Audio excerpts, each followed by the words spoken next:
Hey guys, Loco here with Deftly. Congrats on your win today, Deftly. Who'd you guys win versus? I forgot. Oh, Clutch Gaming. How was the game in your opinion?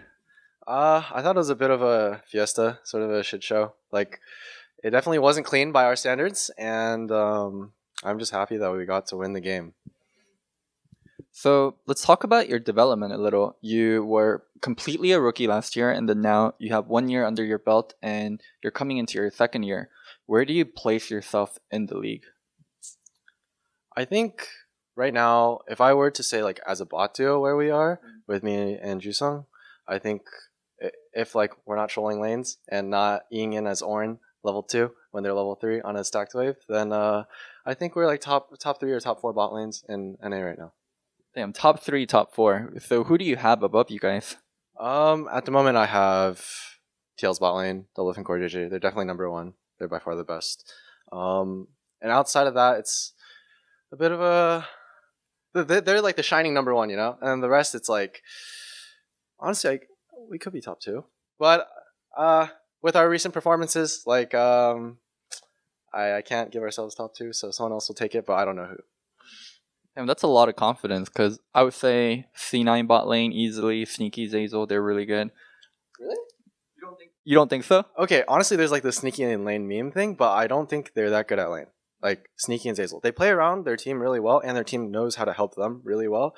Like when they're playing losing matchups or stuff like that, and I think that's what like C9 is good at. They have a lot of good teamwork and like communication. But strictly 2v2, I don't think they're that good.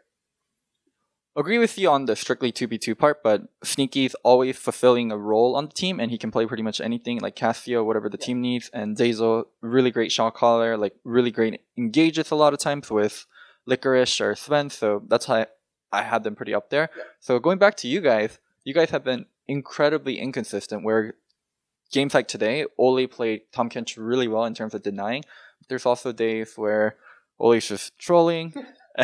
Same for you. Sometimes I feel like you're making a lot of strides, and a lot of times I feel like, what are you doing, Deftly? Yeah. So it's hard for me to place you guys, and I kind of want to ask about the inconsistencies you guys have, where some days you guys look absolutely on top, and some days you guys look way down there.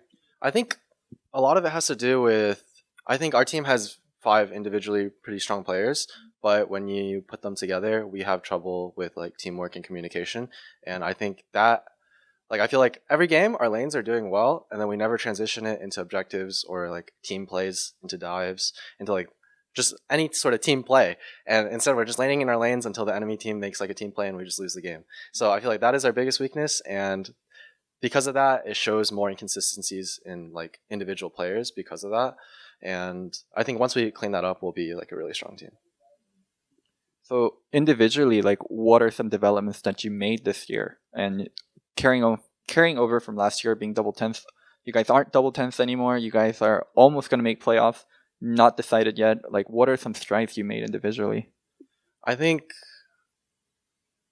for me, I've improved a lot in like the aspect of like knowing how the enemy 5 champions work and how my team's 5 champions work. Before, I felt like I played the game just as a 1v1, like enemy AD versus me, and I didn't think about even the bot duo matchup or anything like that. Strictly, if I had a Tom Kench, I wouldn't think about him eating me or anything like this. But now with Ole, he really like worked me into like becoming more not one dimensional, I guess, and to actually like understand the game with all the pieces involved. So I think I improved a lot on that, and I think like when we're not trolling lanes, I think we play the lanes pretty well and get pretty big leads. Like I think earlier in the season we played Ash Tom Kench against TL and CLG, and we got huge leads and just won the game off of just strictly laning. So well, we didn't win against TL, but we messed up transitioning our lead. But I think I'm improving a lot in that aspect. So you had an insane Jinx scoreline today versus Piglet, who some people might still consider a top 80 carry. You said the only person you have way up there is Doublelift. Does no other 80 carry in the league really scare you? I think right now Sven's doing really well. But yeah, outside of those, I'm not scared of any of them. Like I can play against all of them, and like I'm pretty sure I can do well. Yeah, that's pretty much it. What makes Double and Sven different, and what makes them more harder to play versus compared to other ADCs? When you play against Doublelift, I feel like he doesn't make many mistakes, and the way he plays is really consistent, but not, it's like consistently aggressive. While like when you play against Sven, it's like he knows how to play around his team really well. Like when he's playing the Ezreal, it's really hard to punish him, and like he plays off his spikes really well. And I think him and Smoothie have like pretty good synergy together. So like, and the way they call like mid and jungle, for example, like yesterday they called like Lissandra and Rek'Sai to dive bot 24/7, and it's like really hard to play against. So it's like it's stuff like that that I don't really feel like some other bot lanes don't do. Do you do any research beyond just talking to Ole to improve your bot lane and make sure you guys are constantly working forward and constantly getting better? Yeah, so I think a couple weeks ago we started just watching VODs together. We'd like set aside time to watch like LCK or LPL and like just discuss anything like picks, how the bot lane's playing, recalling, like all sorts of things. And I think it's really helped us improve like our level of play.